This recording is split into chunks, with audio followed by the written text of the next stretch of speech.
Hi guys, welcome back to the Final Whistle podcast. I am your host Javon, and this is another edition of the Sideline View. You already know the boys. Robert, biggest troll on Twitter, Captain Kirlick, right here with us, and Marshall, just chill, cool. Some may even say casual. Welcome back to the show, brothers. How are we doing? Big up, man. Doing good. Chelsea are in a good position. I got the kit out. Man, I only whip out the kit for context. I only whip out the kit on really, where it's worth it. You know what I'm saying? Second place, 4 points off first.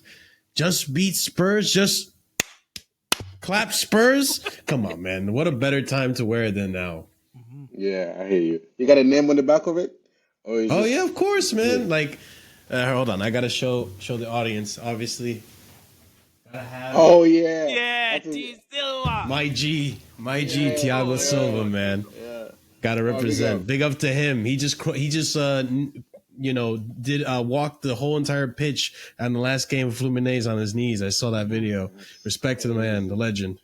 Yeah. I wonder if that's a big thing in Brazil, because I remember Rafinha doing the same thing That's with Leeds. apparently. Yeah. When Leeds I think came it's a out. Brazilian thing. I think Yeah. it's a Brazilian thing. Yeah, What massive was saying? How are you Brazilian doing, thing. Robert? I'm good, man. I'm good. Happy. I'm just here. It was a fantastic Monday. I've been listening to United podcast, United fan podcast, crying, Arsenal fan podcast, crying, Spurs fan podcast, crying, and I'm just saying, reveling in all of it, man. Just Yeah. chilling, watching highlights from the Just that game and chill all guy. that. Yeah, man. I'm just chilling, just watching people do 180s all day long. Yeah, there you go. This week, Yeah. Javon, you, me, Robert, all the panels we go on. Until next weekend, you just got to start off with the question, raise your hand if you want 3 points. Yep. Yep. Facts. Facts. Facts. And the 3 right there, 3 and 3. Yeah, Let's go. Facts, bro. Facts. And I think one of the things you brought up, Robert, you brought up people doing 360s all week. I never seen something that pissed me off so much, bro. I've never seen something that wants me. It's so frustrating because we've been in the trenches. We've been the banter club for the last 2 years, right? And we've been telling people that no, the squad has quality because it is impossible for a whole, let's say, 15 players to be this bad constantly. It was just impossible, right? And then we have people defending Poch, still want to defend Poch because they just can't hold up their hands and say, okay, I got that one wrong. And then you have people that were absolutely putting us in the mud, trying to push us up and prop us up to be title contenders, just so if it does go south, they can tear us down. And I genuinely believe we're living in the best of both worlds. I genuinely believe that we're living in the best of both worlds right now, where if we don't win the title, because let's say we get to that trajectory, no one can roast us. But because the main goal going into the season was top 4, so we're living the best of both worlds right now. Because I genuinely believe if we win the next 3-4 games, top 4 is somewhat solidified. Because you can, it's just unacceptable to battle the top 4 from that point. But boys, what we're saying, what do you think about the whole scenario we're in right now? Marshall, go first, man. Go ahead. Let me hear what you got. Wait, let me see. I was like, yo, Robert, go first, because maybe I could, I don't know, because, here's the thing, and now especially because we're only 4 points off, you have some Chelsea fans are now coming out with chest saying, okay, we're in the title race, we have to accept it. And listen, I want to get through December. I just want to be a chill guy until December, bro, because we're Chelsea fans. We've been watching Chelsea for a while. I'm sure of it. And we know what happens every December. So I just don't want to set myself up for heartbreak.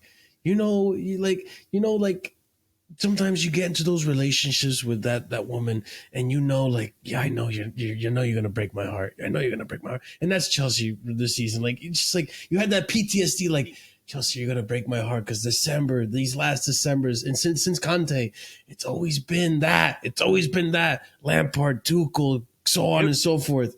It hurts.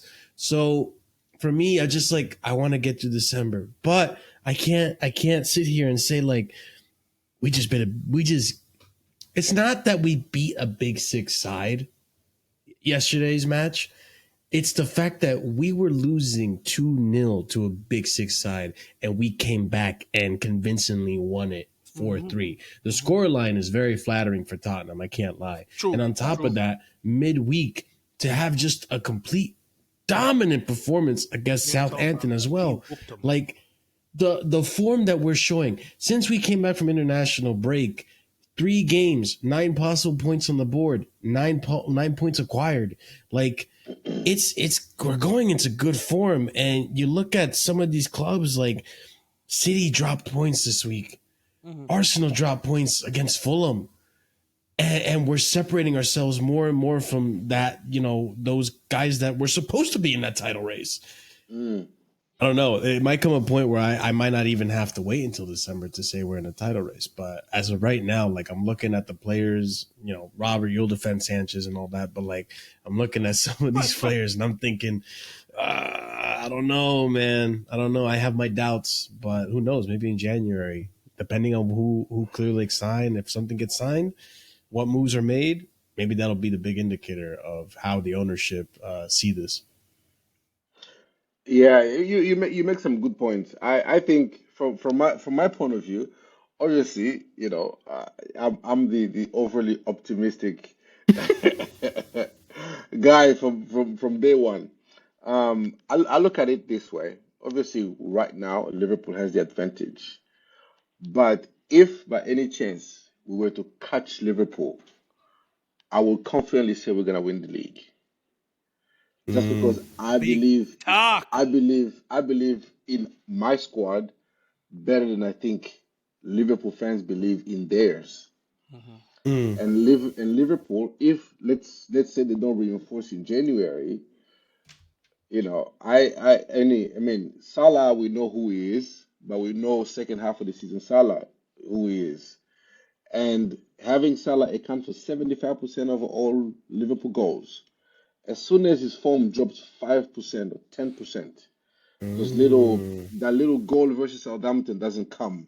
That little equalizer versus who did they play last? Newcastle. Versus Newcastle doesn't come. And it's a difference between 1 point and 0 point or 3 points to but in our squad, I know, Moresa can tweak things. Even when a player like yesterday, Lavia, fantastic in the first half, but the balance of the squad of the Perfect. team wasn't optimal. He said, you know what? I know you've been bossing it, but we gotta get balance out of it. Hooked up Lavia. I know he said he felt a little something in the hamstring, but at halftime also he was a tactical change and to bring Gusto in to just give us more balance and so we can dominate even more. So if we reinforce in January, hey, fantastic. But even if we don't, we have, like, as bad as our defense has been, we have the third best defense in the league. Third That's best. crazy to say. I can't Well, believe I'm even hearing that. But if it's, yeah, that must. I mean, well, that's true, right? Yeah. It's just crazy to We, think it, considering like we hold on, know hold the on, hold on, hold standard. on. Before, because we're gonna get into sharing screens, tactical discussion. But Robert, yeah. we're gonna pick up where Yes. we left off last week. I was not letting you get away with that nonsense, madman. Not letting you get out. What do you mean you're not convinced by Liverpool? You need to expand on that for the people. You're not getting away with murder. No, I've said it over and over. People have been saying I think they're the luckiest team I've seen for many years. Just because every time they have to play a strong-ish opponent, like Mm, Arsenal, Odegaard wasn't there, and we know what they look like without Brighton. Odegaard. Brighton, uh, um, Us, no Newcastle, Kukurea or Fafana. Mm, yeah, Newcastle. It was Isaac was 50-50. mm, He wasn't sure whether Isaac was gonna play or not. You have Man Madrid. City, obviously Rodri is out. Madrid without Vinicius, Rodrigo, Chouameni, and all these men. And then Camavinga goes off injured. And so you have all this accumulation of factors which obviously you need luck to win in this league. But as soon as Newcastle is a tough place to go. Like imagine if Isaac actually wasn't playing in that game. That's a 3 point for Liverpool. Now Isaac play, it's 1 point. You know, the Everton is going to got a little bit of form. They're supposed to play the North the Merseyside derby, but the storm hits, and all of a sudden they got extra rest. You know what I'm saying? All of a sudden, McAllister is gonna be back for that game. All of a sudden, maybe Konate might be available for that game on the back end of it. Now, so I mean, the thing is, even in football, we know unless you're extremely lucky that you get lucky all throughout the season. But for me, they are very one dimensional. They're easy to get at. Like Southampton bust them up. Like, and we saw what we did with Southampton. Southampton really bumped them. They were really lucky to win against Southampton. And so you get that. And the fact that Salah accounts for 75% of the goals. One man. I mean, as amazing as he is, that just means a little drop in form from Salah, Liverpool is in shambles. We saw the defense against Newcastle as soon as Konate gets taken out the team. You know what I'm saying? And so they are one drop in form away from Salah and one injury away from the center back from going on a poor run of games, in my opinion. And I so I believe I believe Liverpool, you can beat them, but they just have Salah's brilliance currently that's just bailing them out. I, That's what I Robert, think I pretty much. Robert, it sounds like to me you're feeding in and you're buying into Robin's or Robbie's take when he says Liverpool are just playing people at the right time, and it's not something you can dismiss. I kind of agree to some extent. I You know, mean, no, go go ahead. ahead, Robert. Go ahead. Go ahead. I've been saying it. I've been saying it for time. I mean, say, oh no, we haven't played anybody when they went against Arsenal, and then they got a draw, right?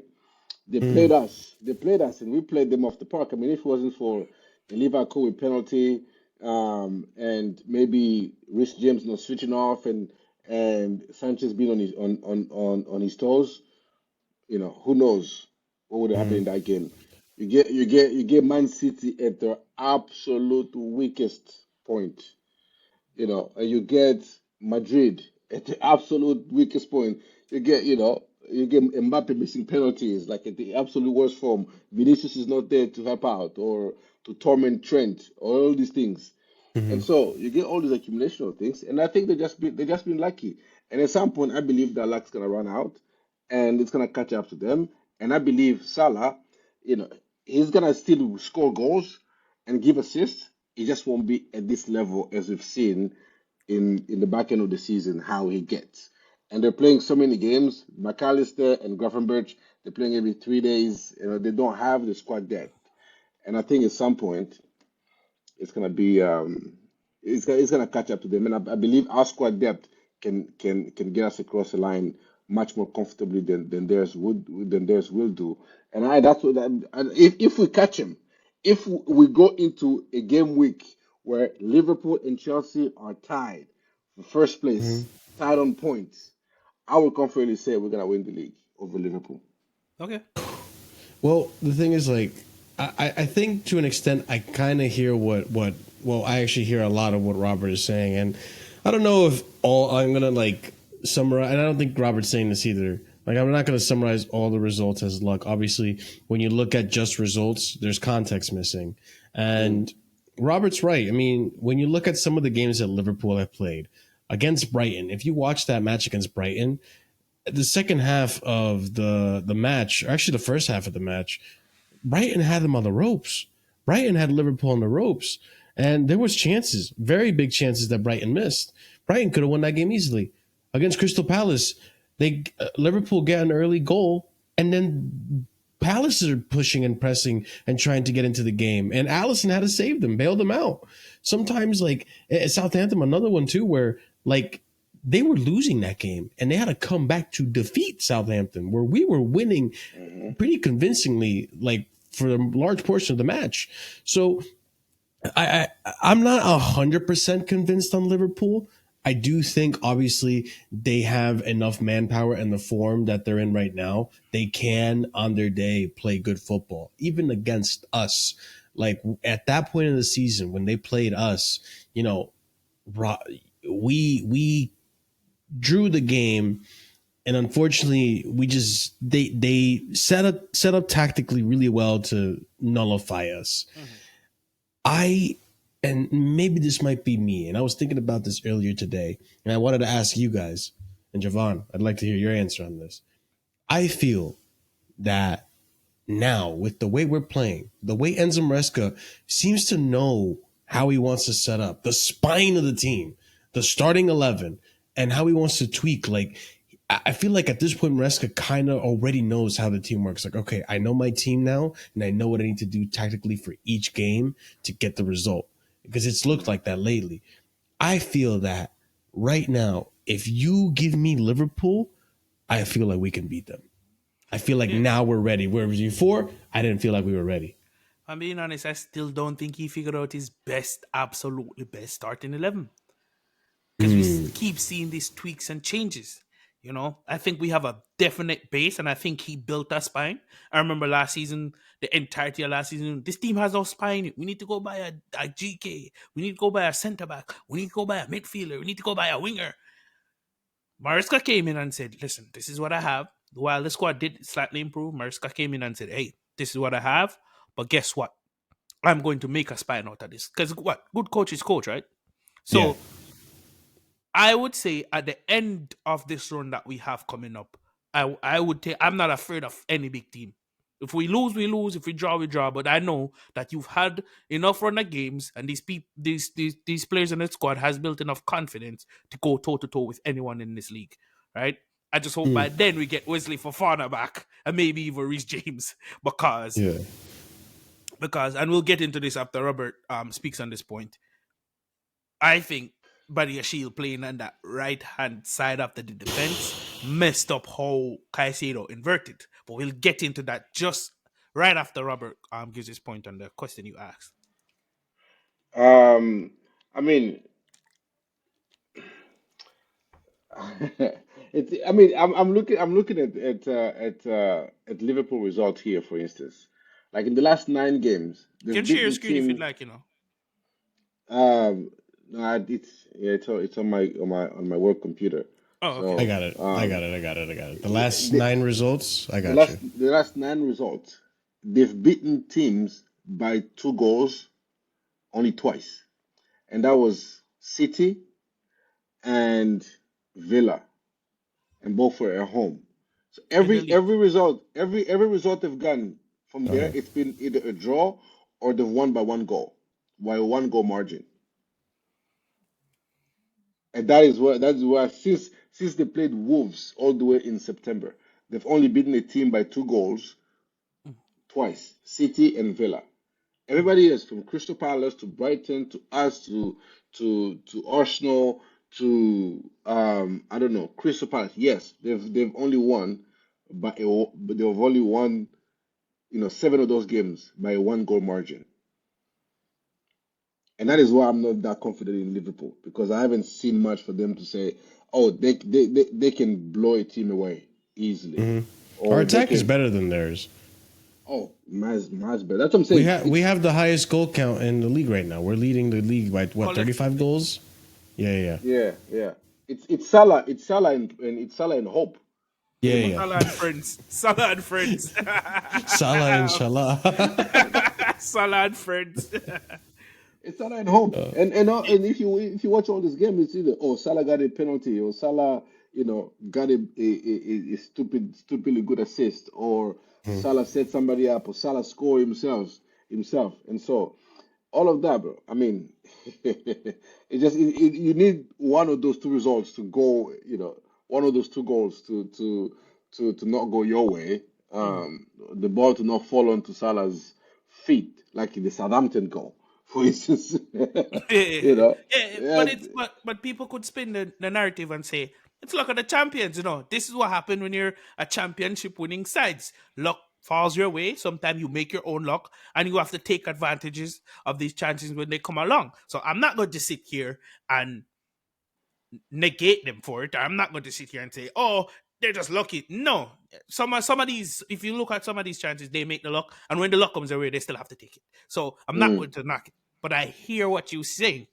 I'm because not knocking it. if the luck runs out, preferably around January, February, and we catch them, then it could be a long, long, long day. And Yeah, meanwhile yeah, we're building. So there's that. yeah, man. It is a fair point. Let me get our starting 11 up from the game here. All right. So this was the starting 11 minus Gusto.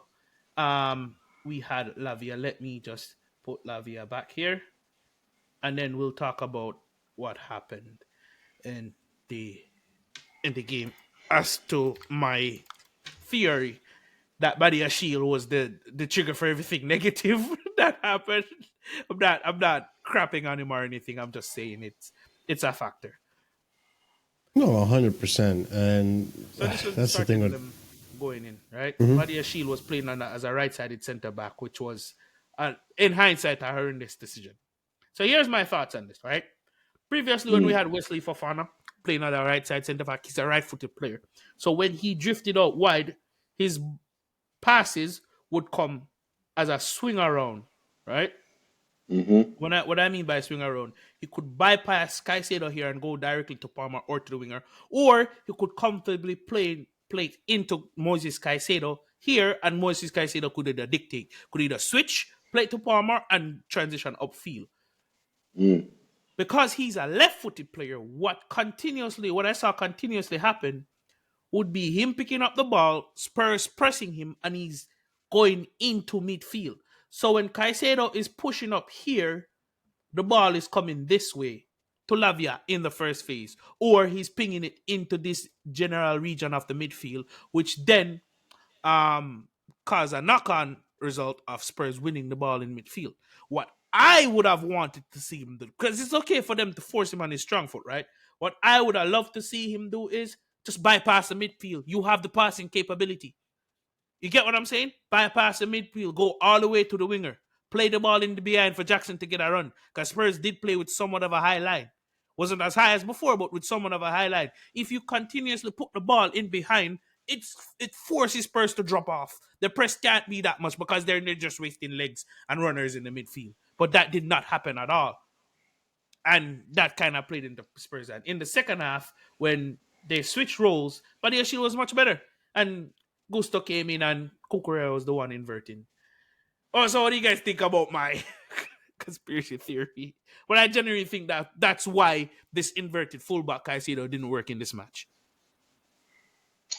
I think actually Moresca wanted him to play in the midfield because you were finding like when the press was coming, you find if we broke the first press and the ball got to like Lavia and Lavia to Enzo, it was all out attack. Mm-hmm. We were breaking on them, or with Sancho or whether it's Sancho, whether with Neto, with Palmer was picking up those pockets of space.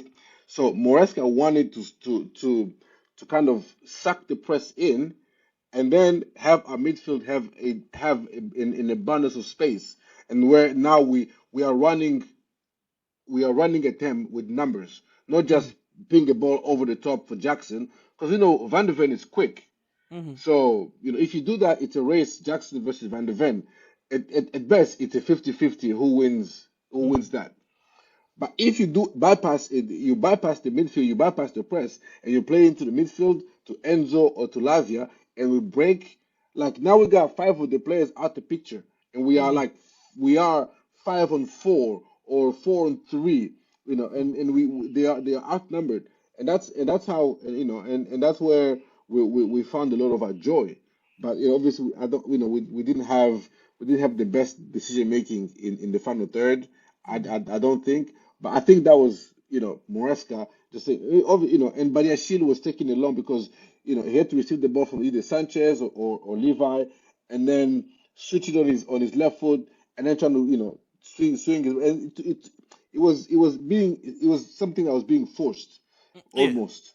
But when he switched onto his left onto his onto the left hand side, it became more natural. Like he can yeah, pass, he can make those line breaking passes with the the one touch pass that he likes to do more often than not. And that's what in the second half we we killed them just because the pass to the midfield was much easier yeah. than him doing it on the right hand side. It just became easier to do it. But the tactics was the center backs find the midfield. Mm-hmm, If you see how we played, it was mostly the fullbacks that was playing the balls over the top mm-hmm. to the wingers. It was Cucurella almost always trying to find Sancho and Gusto trying to find Neto over the top. Yeah, Actually, when he came on. Cucurella slipped the second goal. When he slipped the second time, it's Yeah, he because was he's trying trying to to go play. over. Yeah, you could see he It was was trying trying to to go to yeah, Sancho. it was trying to play Sancho over the top, and unfortunately he slipped. And so that is the I think that's the tact that Maresca employed. And in the end, it was in the first half, well, you can see the idea, but the execution was poor. In the second half, when he switched things up, the Mm. execution was that much better, and that's why we just dominated them to no end. I will say though, he played a brilliant pass in the first half where the same thing you just described, but it came off, and I think it went to Cole Palmer, and then either was Cole Palmer or Enzo Fernandez, and then it was Cole Palmer, and he laid it into that channel for Yeah, for Nicholas Jackson, and then yeah, Jackson came in with the block. That was Jackson. a brilliant. If you guys get a chance and you're going to watch the highlights, rewatch that. That was a brilliant pattern of Yeah, play. exactly. Hmm. Yeah, I think overall, like the way Maresca set this game up, obviously, and again, this is why I appreciate him. Tactico, like he studies the game, and you can tell just like unlike last season where Pochettino, like second half Just we vibes. weren't winning. It was just vibes. Even with Potter, second half we come out of that tunnel and we're just like, well, we lost the plot, guys. It is what it is. Hmm. And this time, the even like I was questioning the substitution that he made for Lavi. I was like, really? Because he's been, in my opinion, he was the man of the match at that point. He was the perfect midfielder. No He doubt, was no he doubt. was threading passes through. He was intercepting everything. Not like he was just press resistant, completely press resistant. And to take him out, to have more control, like have Caicedo. I remember this is what I said last game. Like I don't know. Obviously, it's going to change from game to game. But I said this last game. I don't know if I'm a big fan of Moises in the right back role Hmm. because I feel like I almost prefer when Moises is in that midfield role because his presence is more felt, Yeah, right? He's dominant. more involved. Once he was in that role, although it was a little risky because you have Enzo who is, it's almost like a pivot of Enzo and Caicedo. Hmm. But what Maresca did to compensate for it was put Cucurella Yeah, in Kukurea that was the one pivot with inverted. him. Yeah. So Cucurella was now the pivot partner with Caicedo, and you saw the amount of control that Caicedo, like we didn't see Tottenham really get into our half of the pitch up until basically James Madison came on Hmm. Mm. because Caicedo controlled the whole entire situation. Hmm. Caicedo was like, "Bro, leave it to me. I'm just chill guy back here, just watching the game, and you guys score all the goals." Hmm. Like that's essentially what happened. And so that tweak, you saw now like how much of an impact Caicedo has Hmm. from that position versus the right back. Not to say he's not good from the right back. I think it was like pros and cons. I think there was if Cucurella doesn't slip, the plan stays the same. Yeah, But I yeah. think because we were down to a one goal, right? Hmm. Maresca needed to make the switch so that it could allow the attack to create more. It could allow Cole Palmer to have more freedom up there and cause more of a threat with Enzo Fernandez up there, with Cucurella being a little bit more involved. And we saw like Jaden Sancho, this guy, bro. I don't know why people were even questioning if this guy should be dropped or not. At one point, we had Chelsea fans saying this, and I just couldn't wrap my head around it because if you look at the Liverpool game before he fell ill and got injured and got that knock, right? He didn't really have a bad performance. He was just double marked. Yeah, Same thing on the other wing. Nani was double marked in that game. yeah. So it was hard for anyone to do anything in that match. And then people just, fans have recency bias and they don't look at that match and they don't remember that match and they think, oh, I don't know if Jaden can get back into this team. And you see, man starts in conference league. I'm too much for this league. Then he goes up against Southampton, scores his first goal. And then this game, second consecutive goal. And people are saying he can't shoot. Look at the goal. You telling me he can't shoot? Beautiful. You telling me he can't just need to shoot? shoot more. Beautiful. Yeah. And this is the thing too, like I can't praise Enzo Maresca enough because of the amount of banter, the amount of criticism that Enzo Fernandez got because of the price tag he came in, because of what he was doing on the pitch. I know this season he didn't start off so hot. Last season, I thought he was getting a lot of slack for nothing because this day and age, a lot of the people that watch football, they want to see goals and assists. If you're not getting goals and assists, they don't care. They rate Modric, they rate Toni Kroos, but they don't see that those players aren't getting goals and assists. Honestly, I think some of these people, they only rate them because of the previous generation and because they won trophies in Madrid. They don't truly appreciate the essence of what a midfielder They don't does. watch the games like they watch. Like if you watch how they play, then you wouldn't be saying the things you would say. Kroos is one of my favorite players, along with Sami Khedira. A lot of people don't know the work Sami Khedira put on that ball, bro, especially passing-wise.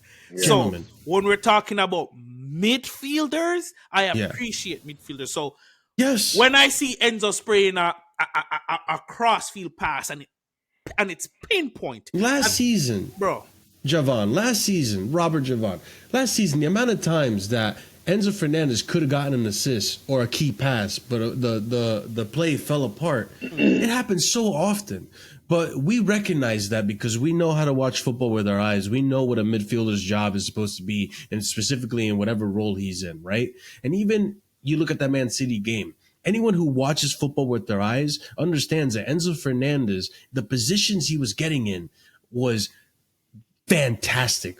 Like I almost want to say world class of him to understand where to be on that pitch.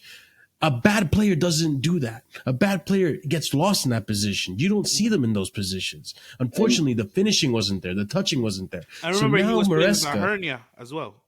And last season he was playing with a hernia and still playing that deep lying playmaker role and making it work. And we looked good. This season, Maresca finally figures out a way to play him. And you see how effective he is. Just for that Jadon Sancho goal, he makes that run. Exactly. And takes Dragusin out of the formula. By the time Dragusin realizes, oh no, I've made a mistake. This is why I sit the bench.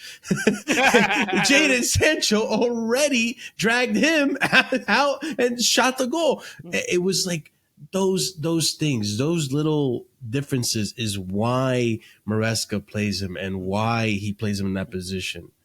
Yeah, it's you absolutely spot on.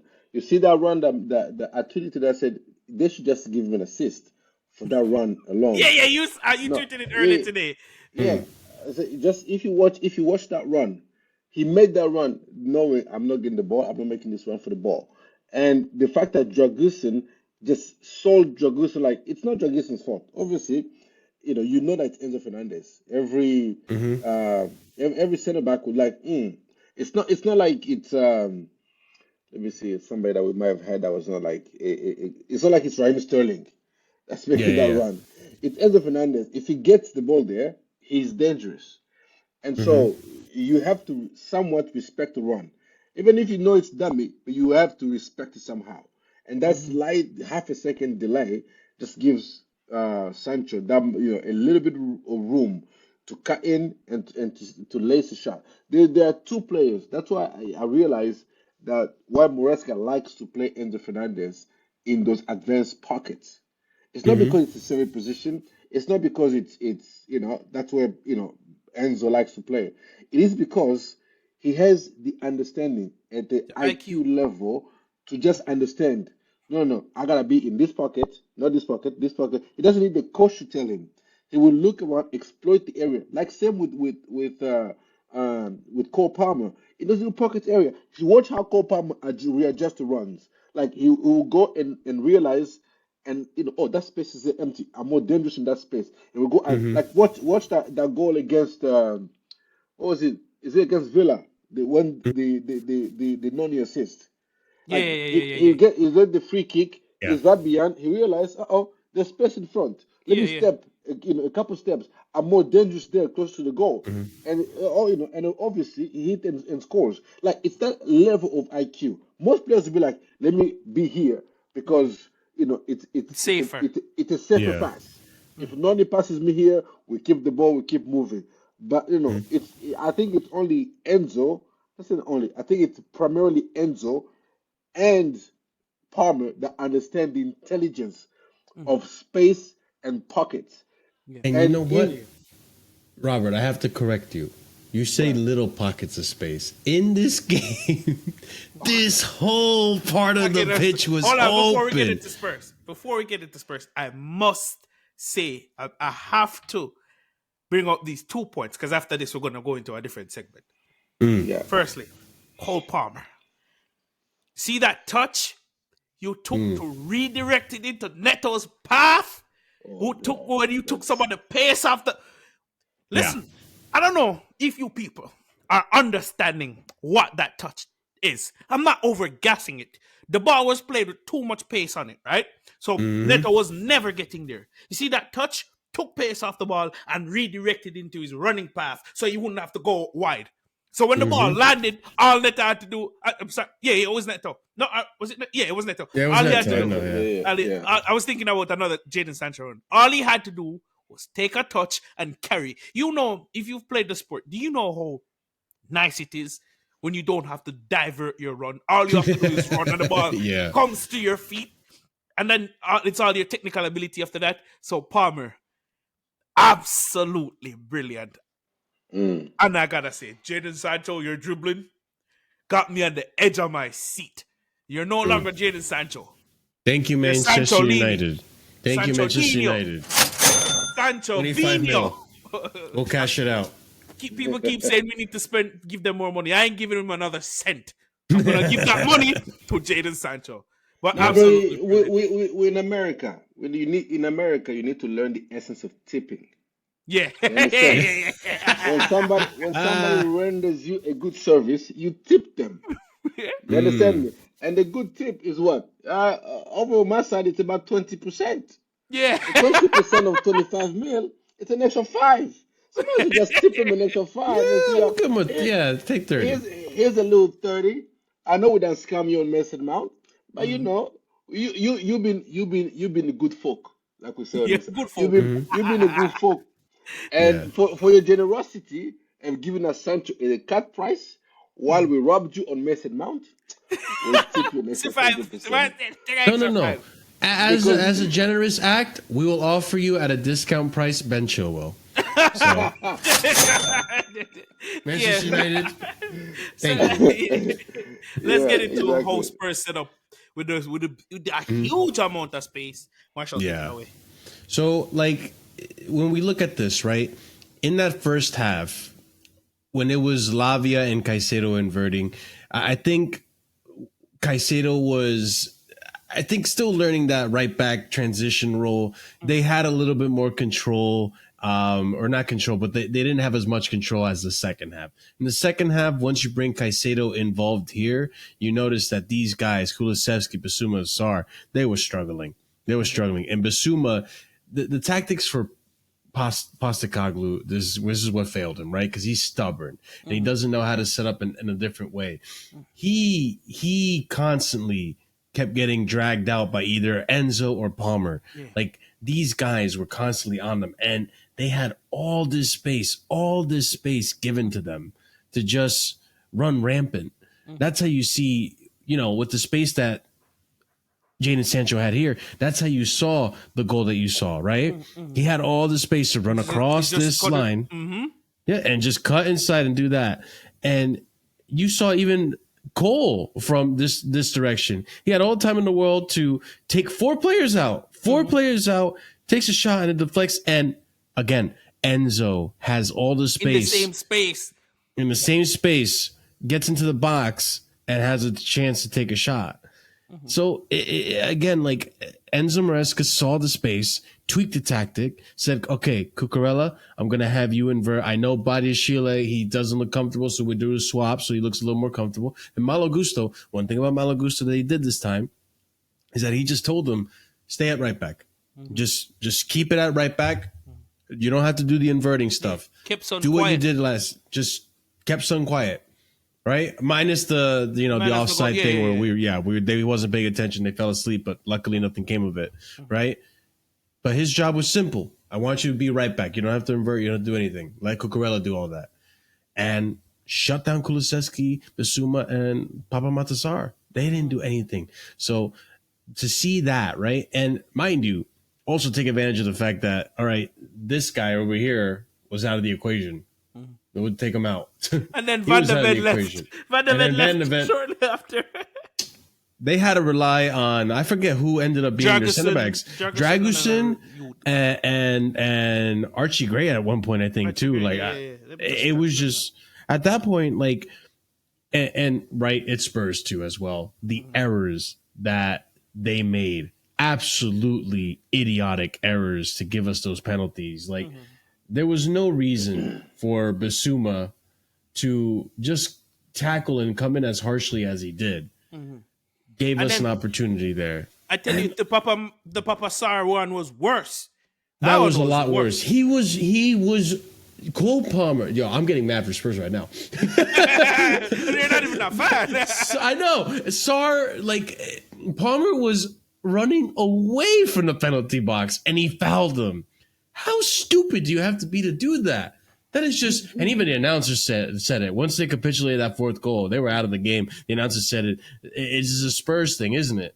It's just it's nothing Spursy than to lose a 2-0 lead and come back the way we did, which is why this result really gasses me up because the mentality, like Jadon Sancho coming out in his interview saying I wasn't too fazed by the fact that we were 2-0 down because I trust this team and I know that we could come back from that.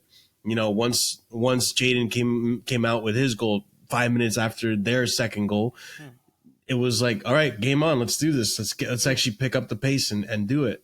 It's almost like we gave them a head start. Yeah, it really was. What's a style? It really was. Yeah. And also, if you have Puma stocks, sell now because Puma, those are the boots that Cucurella threw to the bin. It's right Puma. In the bin, boys. Right in the bin. Yeah. Go ahead, Robert. I mean, it's yesterday before the game. I said this is gonna be a test, a testament to kind of. It's not like the slight shift in mentality for this team because we went into the game knowing that Arsenal had joined the game. City had joined the game. Liverpool didn't play. Brighton had joined their game.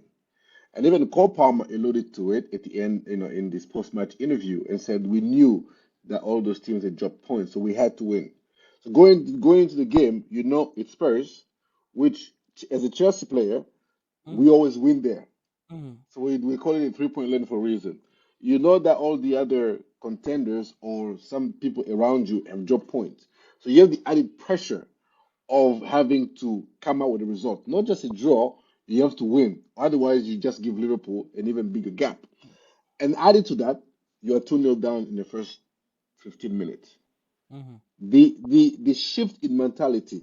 If this was under Poch last season, under Poch, we lose horribly. No, they banged two more goals and we out. You see what I'm saying? Or he would have subbed off Sancho for Gilchrist. He would have settled for a draw. Yeah. Bring in Gallagher. Play Gallagher at left wing. As soon as he scored a second goal, he would have brought in the defender and shut up shop. Yeah. That's what I'm saying. But the shift in mentality in this team to go from, that's what I'm saying. As long as if we catch Liverpool, bro, I'm more confident in us because I'm seeing things that it's not like title charge or whatever. It's like, okay, you go into a game knowing that you have to win. and you still do everything to win under that pressure. Even if you face adversity, you still come out on top. And I think that's what was more impressive to me than anything else in this game. The Yeah, because we're tactics, built. the tactics, I was like Moresca. I was gonna exploit the edge, stubbornness and highline and whatever.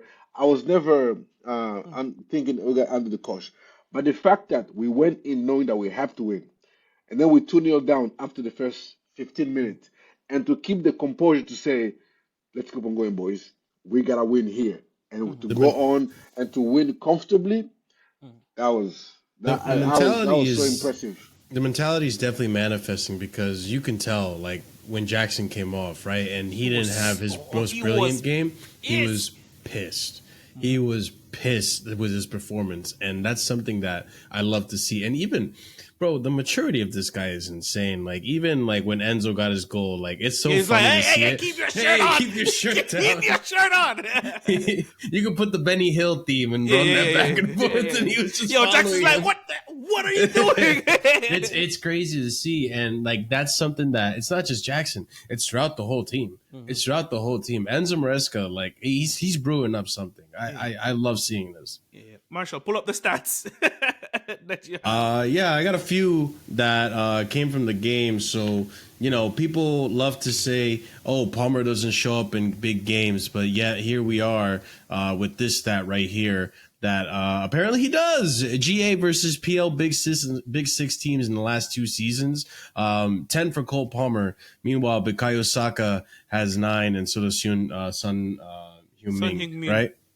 And we continue on with some of the funny ones for Spurs fans out there.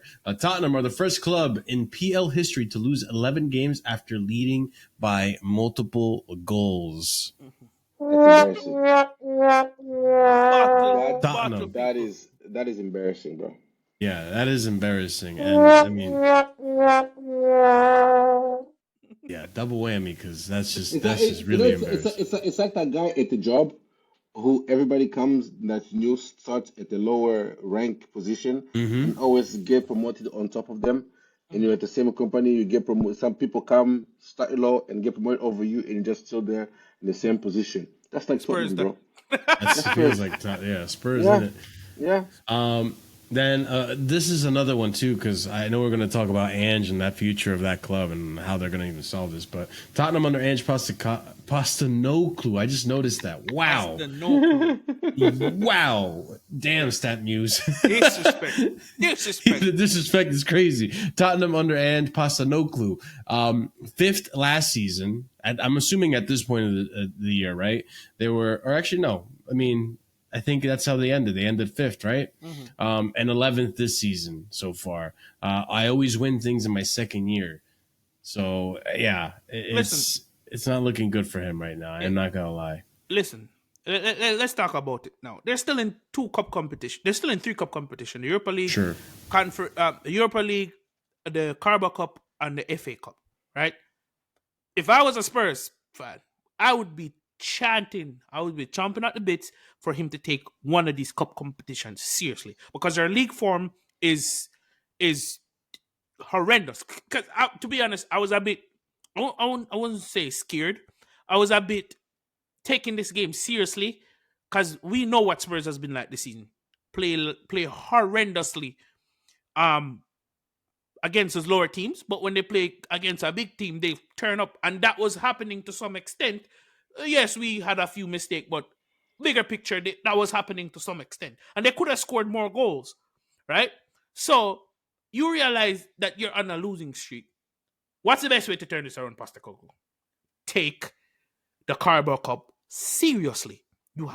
This club hasn't won a trophy in years. These fans would celebrate it to holy hell, to hell and back, to heaven and back, right? To the back of God, them are go and come back. They would celebrate this, right? So for me, my opinion is, if you want another season at Spurs, right, win a trophy and leave it to give you the players you need. Because to me, when I'm looking at this from a outsider point of view, right, I'm thinking he's not a bad coach. He just needs players to play his system, and he needs a good squad, not a first 11, a good squad, because Van der Ven is out and Romero's out.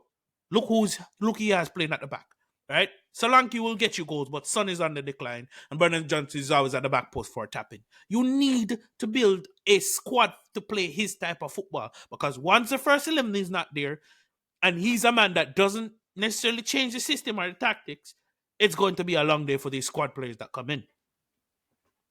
I mean, first things first, the fan base want him gone already. A large portion of the fan base are, and he doesn't deserve it, mind you. Like, a large portion of the fan base are saying, disgusting, horrific things to him on the pitch, the match going fans, and just the abuse that they're hurling at the guy. I feel bad for him. Genuinely, I do. Spurs don't deserve Ange Postecoglou. But that being said, with Ange, it's a little bit of a 50-50, right? Because it's just so weird. I think he's a good coach, but at the same time, can you really say he's a good coach when he's this stubborn? Like, if your plan A doesn't work, and mind you, I don't know if you heard, Man City got, more charges now. It's not 115, it's like 135. I think one of those charges is the fact that you lost 4-0 to Spurs, you fraud, Pep. But anyways, that's besides the point. The fact that save that energy. Yeah. For the, oh no. At the we're end. gonna get into But this. but at the same time, it's just like, how do you lose that way? Considering like you're supposed to be this genius, and Ange only really plays one style of way. And meanwhile, we're all figuring it out. So this stubbornness, it's tough, because what do you do if you're Spurs? You had a pragmatic manager in Jose Mourinho. Then you go to Nuno, who, maybe he's not experienced enough. Maybe he's not at the level, right? So then you go to another Conte, who also is pragmatic manager. So you're like, you know what? We haven't gotten results with the pragmatic manager. Let's switch to something else. Like, what's the plan? What is the plan at Tottenham Hotspur? Because if you sack Ange Postecoglou, what direction do you go? It's gonna be the same Genuinely. thing. What direction do you go? It's a problem with the board. But that's the thing. Like, he's a project manager. If you want to go the project route, you need to give him time, and because I genuinely don't think sacking him solves anything. I blame Clearlake. Captain Clearlake, you're blaming him for something for Spurs? What? Huh? No, I blame Clearlake for all of this. Okay. This is what happens when you come. Say what? This is what happens when you come with a plan and it works, and everybody want to copy it, but I don't know how to copy it. You're in the exam room. You're copying everything off the paper and even copying the name. Yeah, you're not copying it right. The formula is different. You're trying to see what I'm doing over here, but you don't have, the amortization. You don't have the, the loopholes to exploit. Yeah. And so they decided this summer to do the Chelsea and go young players. With Van der Ven, Bergval, who's the other one too they got? And the Archie Not Van der Ven, I'm Gray. sorry. Archie Gray. Mickey, Yeah. that Mickey dude. Yeah. I can't remember his name. Mickey Mouse. The Archie Gray, they had Bergval, and they had Mikey Moore, and all. Yeah, there it is. Yeah. And all that stuff. So they decided to go quite young. Obviously, and they sprinkle a little Solanke in there, who's like a little, somewhat older player. Forget Timo. Yeah, well, yeah, he brought back Tim. Yeah, but those were Timo without the Pumba. Those were Ange. I believe those were Ange players. But the rest, those are the club players. Mm-hmm. And I think he finds himself in a position that Tuchel found himself when Clearlake took over. Is that the direction we wanted to go in? Young player doesn't suit Tuchel as a manager or as a coach where we're gonna need somebody who's gonna develop the young player like the Moresca type. You see what I'm saying? And so I believe I believe there's a lot of clubs that are looking at what Clear Lake has done and trying to copy our style. But unfortunately, you've closed the loopholes that we exploited. So you won't be able to take the same advantage that we did. You don't have a Strasbourg where you can send a Santos to develop or something like that. And so you're just buying these young players, but they're not helping you now. And there's no way to develop them because Man. you have senior players and then you have a bunch of young players. So you don't know what to do with senior player, and you don't know what to do with young players. That's Yeah, why and you there's buy no an like transition where you can incorporate the two. exactly. So you buy an Archie Gray, and you can't play him in midfield because you have Sar, Basuma, Bentancur, Madison, and so you have to play him right back and sometimes a center back. The Mickey Moore and Bergval, they get feeders minutes because as the coach prefers Timo Werner and his experience. Say whatever you want. He's the Champions League winning winger, as bad as he can be. Like he was actually the best attacker when he came on yesterday, I thought. Hmm. And so the projection or the trajectory of the club is kind of in the middle All over the because you place. have you have Ange who want to work with senior players and want to recruit senior players, and you have the club that want to go the model of young players to try to get the best talent out there you can develop and hopefully sell for more money, which they're kind of like the big six Brighton, Yeah, if yeah, if if I may say so. And so you get that I think that's where they stuck. yeah. The board want to go the young, Mm-hmm. develop, buy them cheap, develop them into world class, and hopefully one day they're gonna be a killer team. The coach wants the experience, the Solanke, the Werners, the Van de Ven, and the Madison's. Romeros, and the Bentacors, and the club was like, no, no, no. Here's Archie Gray. The coach like, no, Yeah, I yeah, want yeah. I want I want Pedro Neto. No, here's Bergvall. You know what I mean? And so I want Eze. Oh, here's Mickey Moore. Mm-hmm. You know what I Yeah. mean? And so they get all over the place, and that's why I said I blame Clear Lake because they're trying to do a Clear Lake without knowing how to do the Clear Lake. You know, like, And that's hey, the thing too. Like exactly, like what Robert says, sacking the manager. doesn't solve. What are you gonna do? Because are you gonna go back to a pragmatic? Like, what do you want? Do you want trophies or do you want results in the league? Like, They'd have to pull one what we did or what mhm. Manchester United did and get a young manager. Get someone that's going to actually fit your vision. But And first, you they're have to getting figure at out that that point. vision and commit to that vision. I had this debate on my channel yesterday where I feel like since Jose, they've been on a downward trajectory of managers. Yeah. Where, like, you had Jose who, king of Europe, to be honest, like winning all the trophies. I know he didn't have a good stint at United, but he had just won a But Europa yeah, he won League trophies at there. United. Yeah, he won And he got trophies into at a cup United. final with Spurs and they sacked him Yeah. before the cup final. And then you go to Nuno. Nuno wasn't ready. Then you go to Conte. So I don't really count Nuno because Nuno had like what 10, 15 games and then he got sacked. So you go from Mourinho.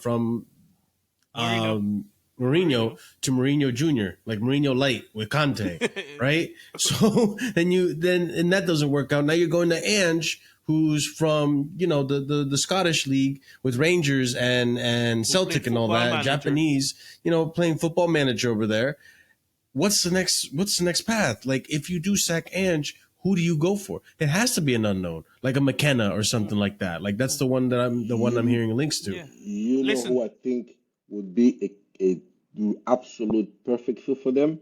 Ooh. The Southampton manager. Mm. But Russell guess what? Martin. I actually Guess do He'll what? get rate him relegated at highly. Yeah, that yeah. point, bro. I'm just Guess what? No, no, Guess saying. what? no. Guess what? I think that manager, you give him a Brighton level squad, Mm-hmm. or he will cook. Yeah. I But think guess what? he Guess what? Hold on. Sorry, go boys. We're spending too much time on Spurs. What are we doing here? on. What Yeah, are we yeah, doing you're here? right. We have You're too much right. other topics to get into. We're spending too Which much which time we're with trying Spurs. to help. We're trying to We're help. trying to, Yeah, we're We trying to we help. we are, we're we are feeding, the we're rich trying feeding to the feed This the is the masses. right poor. way to be charity FC. You know what I Charity mean? FC. We're Exactly. feeding the masses. Yeah. We can't tip them, so we need to offer advice. Yeah, absolutely, absolutely. Before we get into the City, because I know you guys want to talk about City and Pep, I just wanted to bring out. I just wanted to bring up a topic that was circulating the Chelsea fan base last week. Noni Oh no. Madueke and Oh Maresca's no. comments. There's no oh Oh no. no. We have to talk Oh about it. no.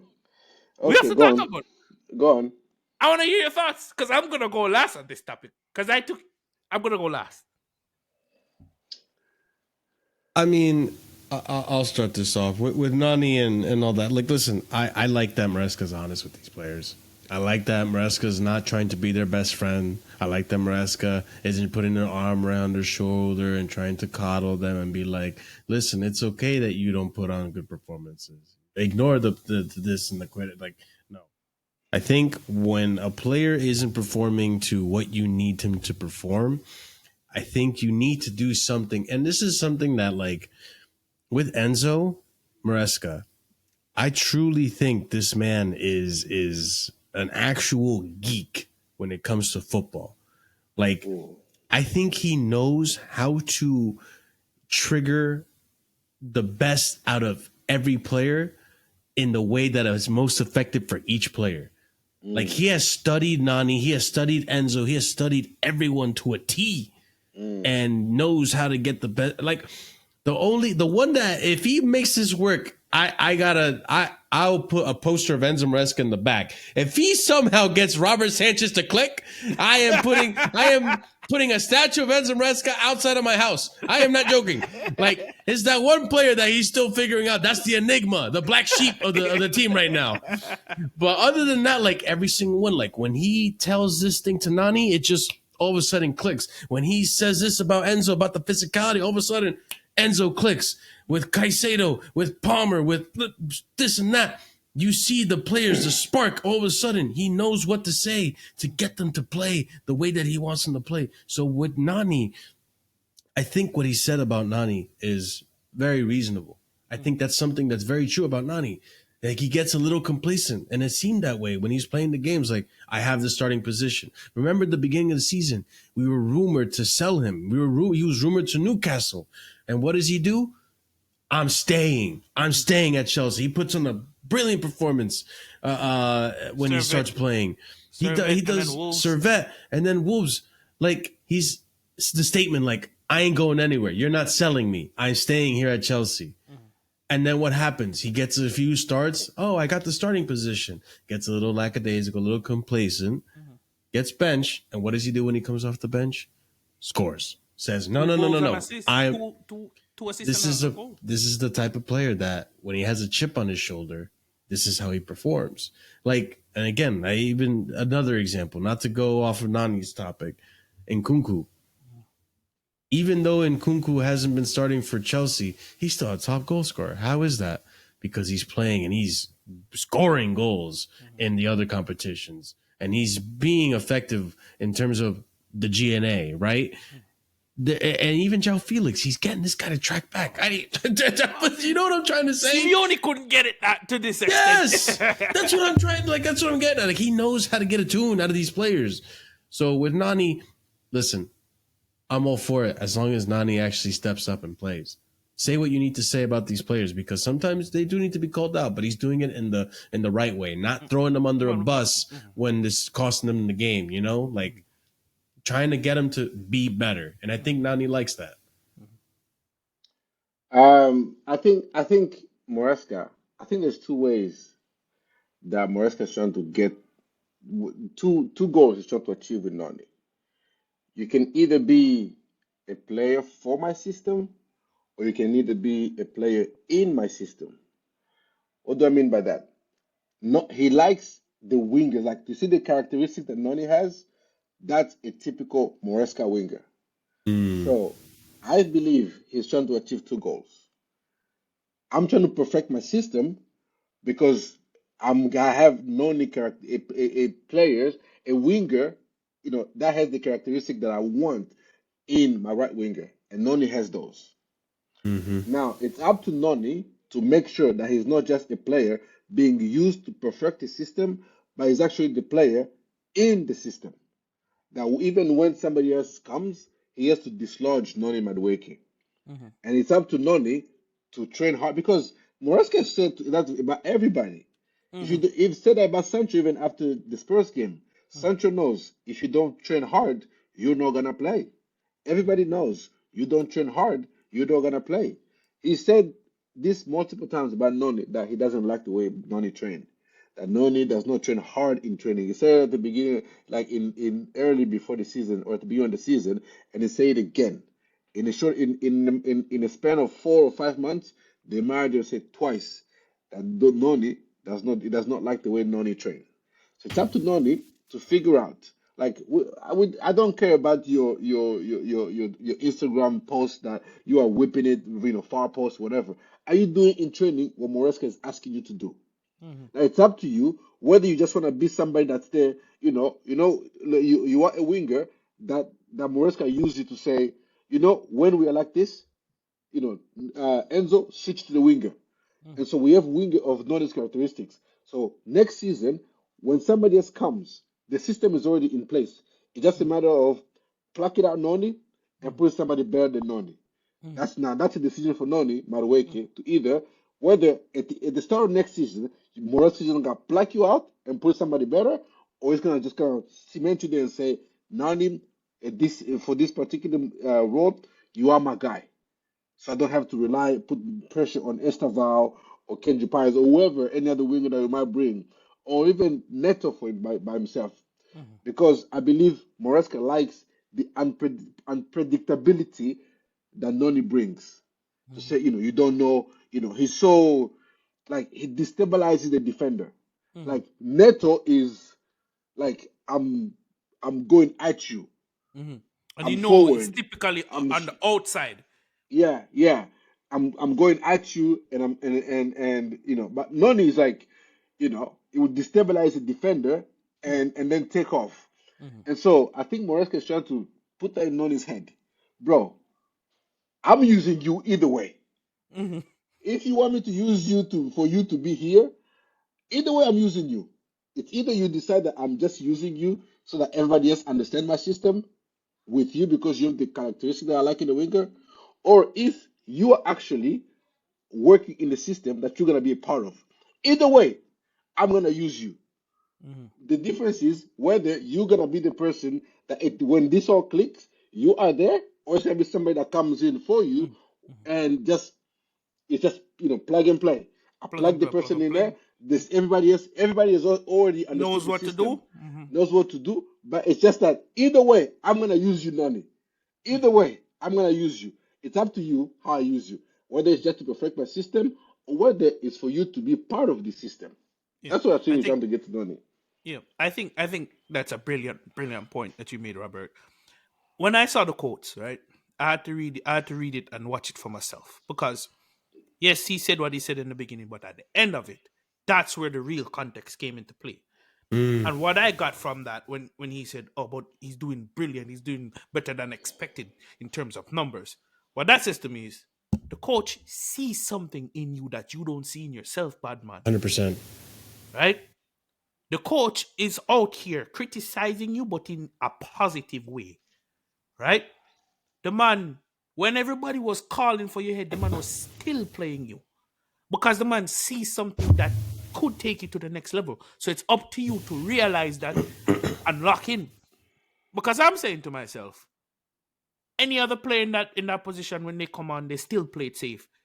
The man come on and get 2 assists and a goal in the span of 2 games, and arguably should have had another hat trick against Southampton. Right? Mm-hmm.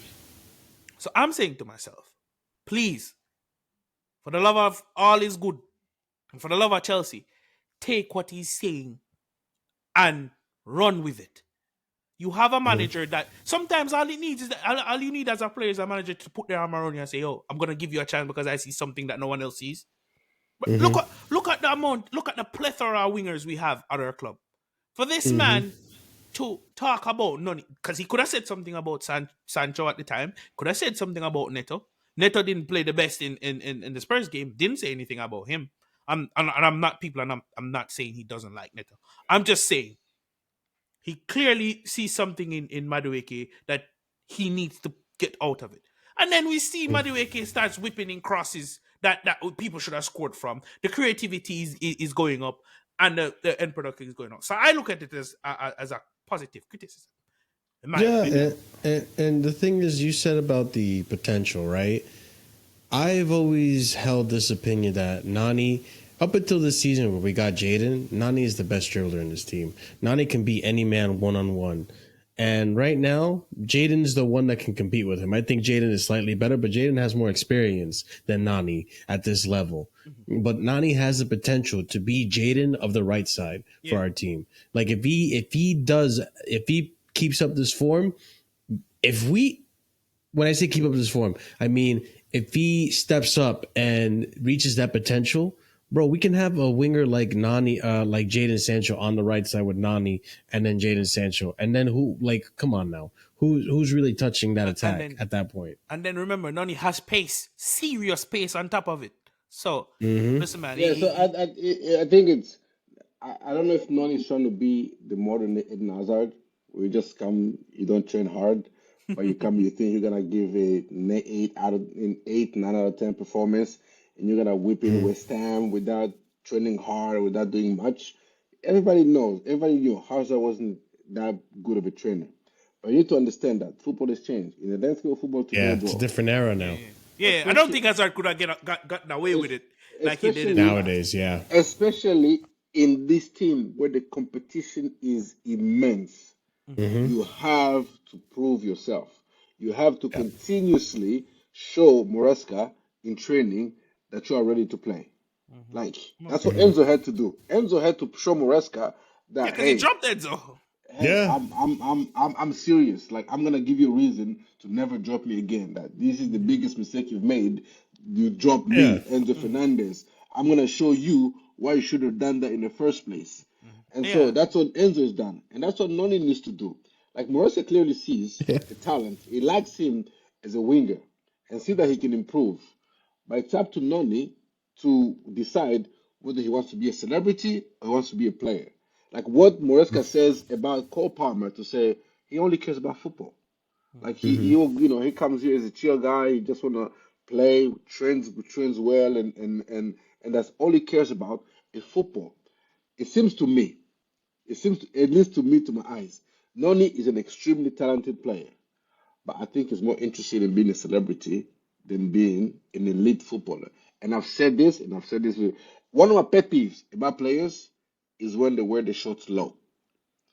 And when you go into a challenge, you get up. The first thing you do is adjust your short low, fix your short low again.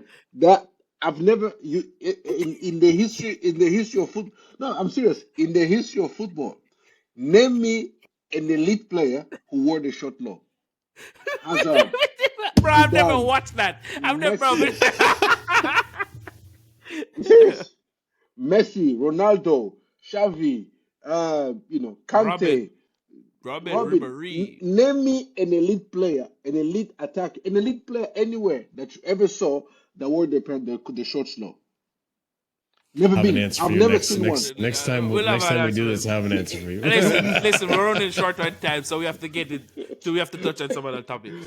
Exactly. All right, so that kind of wraps up the Chelsea section.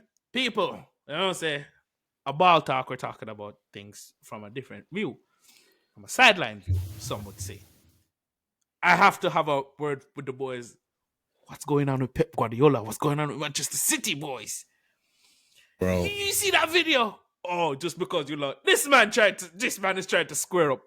Pep Guardiola, you're not a bad man. You're not a gangster. You're not in these streets, bad man.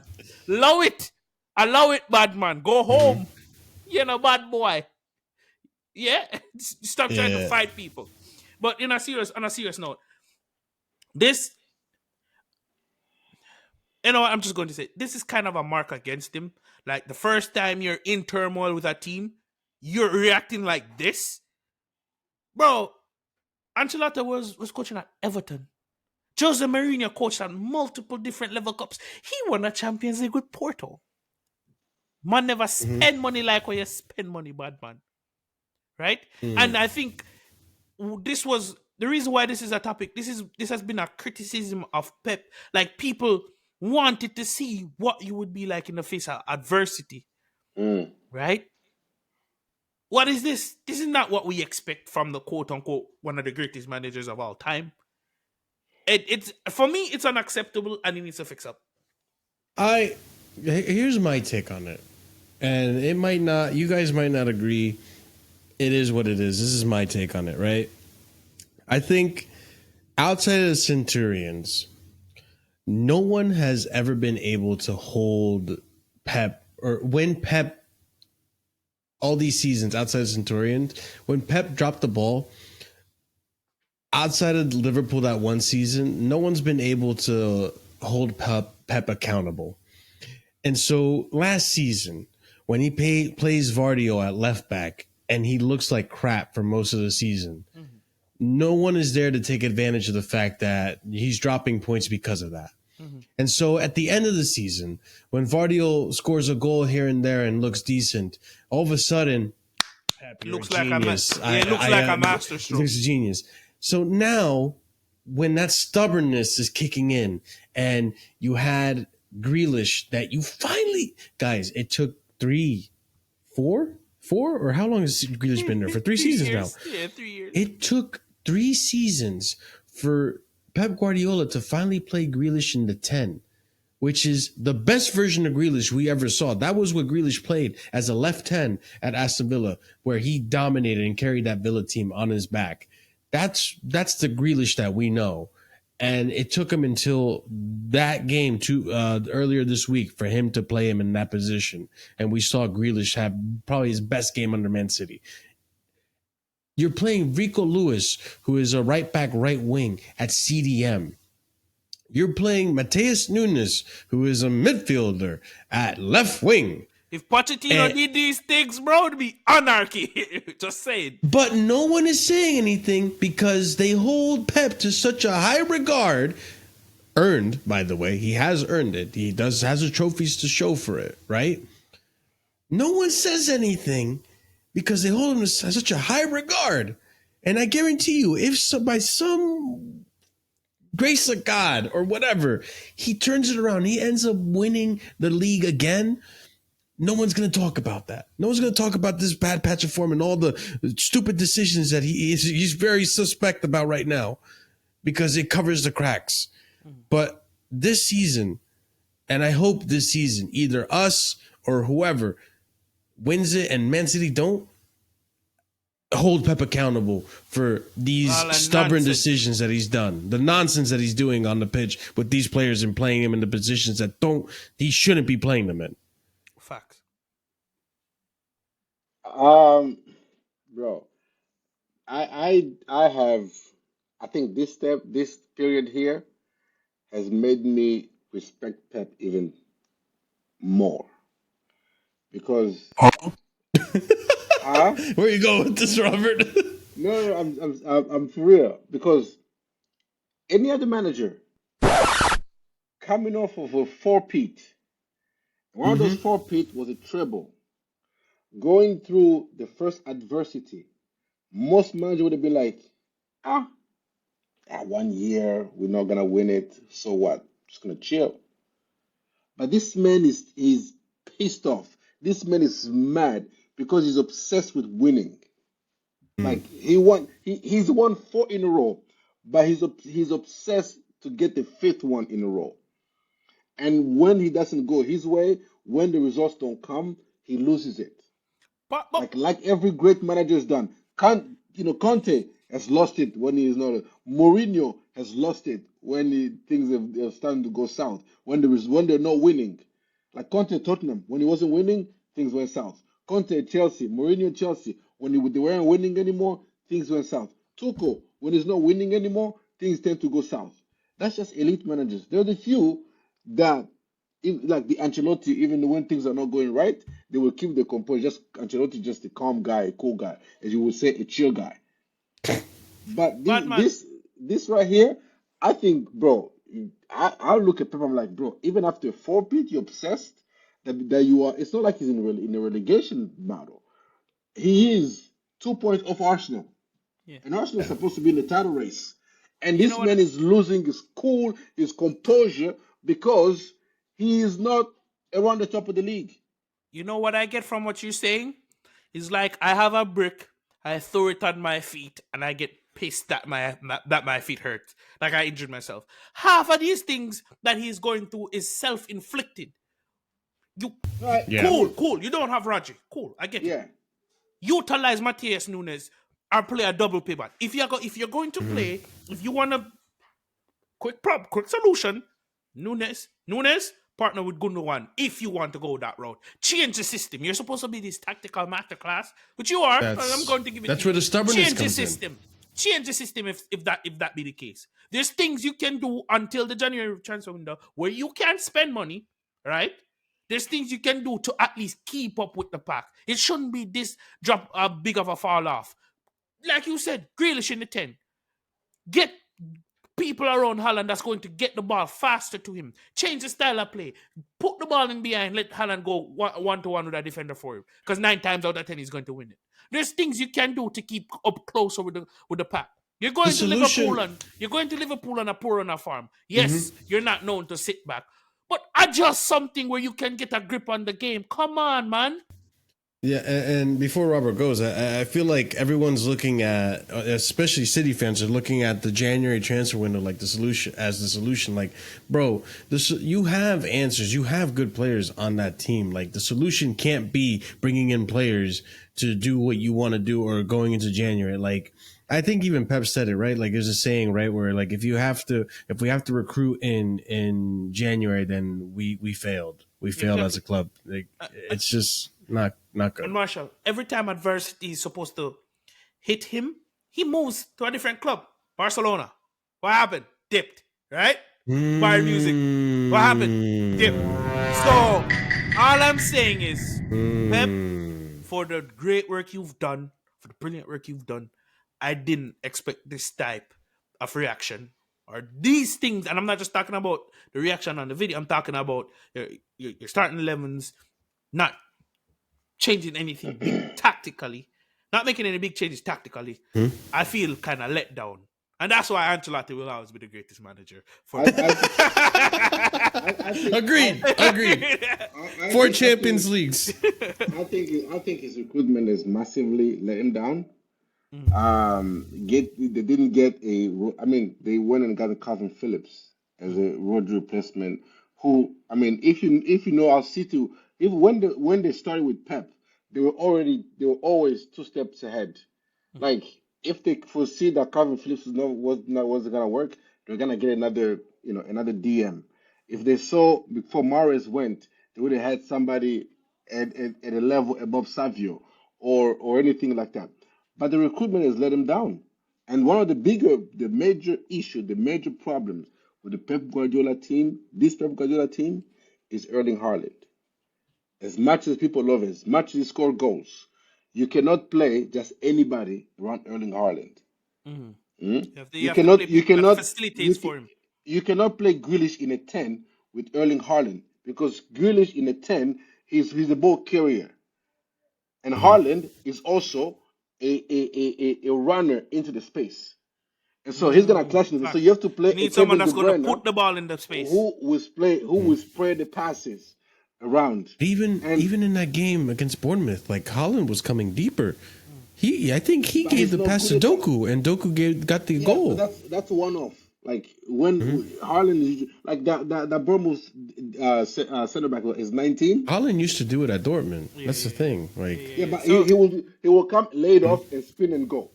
Like, but in the Yeah, Pep yeah, yeah, team, you have to be like the pass. You have to be precise, mm, and an yeah, yeah, exact yeah, yeah, yeah. angle, with an exact weight of pass, because Mm. everything is meticulous.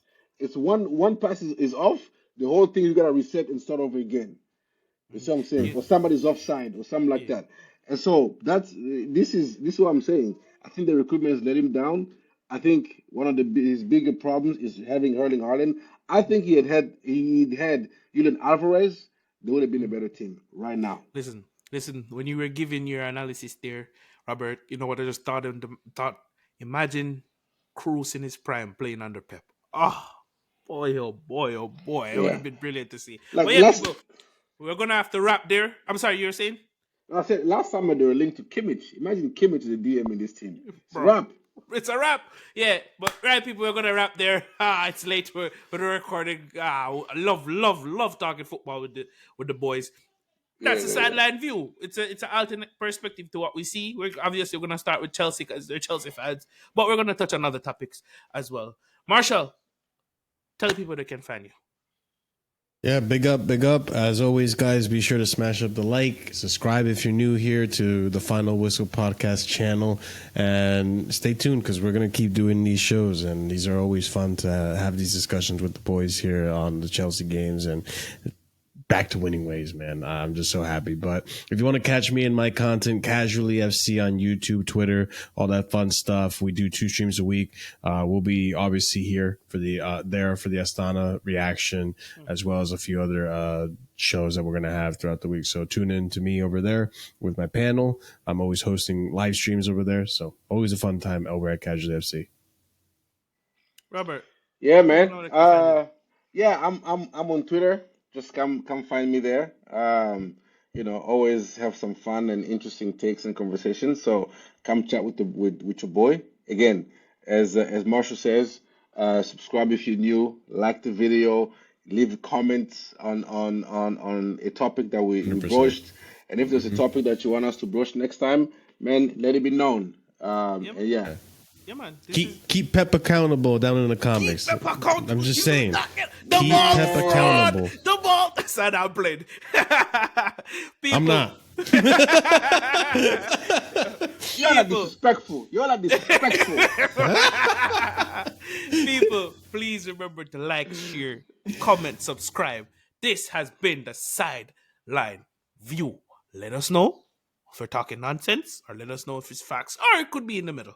Like I am. Hopefully it comes out like this. Anyways, like, share, comment, subscribe. Peace.